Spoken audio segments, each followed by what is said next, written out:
Բարի օր, սիրելի հետևորդներ, այսօր մենք կխոսենք հատապտուղների էտի մասին։ Հաղարջը, երբ որ դուք մշակում եք, երբեմն նկատում եք, որ նրանց ճյուղերը, կարծես թե ողկույզները այսպես կոչված շատ նոսր են եւ գնալով տարիների ընթացքում սկսում է հատապտուղները մանրանալ։ Դա նրանից է, որ մենք 2-3 տարեկան ճյուղերը չենք հեռացնում։ Բայց երբ որ մտնեք ձեր հողամաս, կտեսնեք, որ հաղարջի մեջտեղում շատ խոշոր եւ մեծ ճյուղեր են, երբ որ դուք կտրեք, կտեսնեք, որ նրանց մեջ կարծես թե անցք է, այսինքն վնասատուների համար ինքը շատ հետաքրքիր տարածք է համարվում եւ նման հին ճյուղեր ունեցող հաղարջները դժվար ձեզ կարողանան լիարժեք եւ բարձր որակի բույս տան։ Ավելի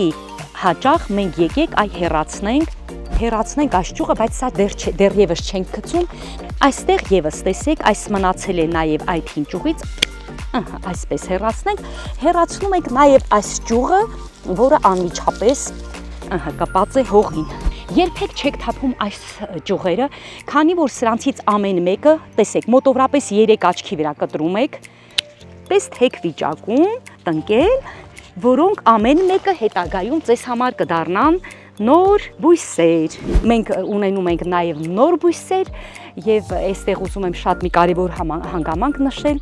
որ երբ որ մենք ասում ենք հատապտուղ, դա միայն պտուղը պետք է ի նկատի չունենանք, պետք է ի նկատի ունենանք, որ կարող ենք թուփը բաժանել մասերի, տարբեր բույսեր ունենալ, կարող ենք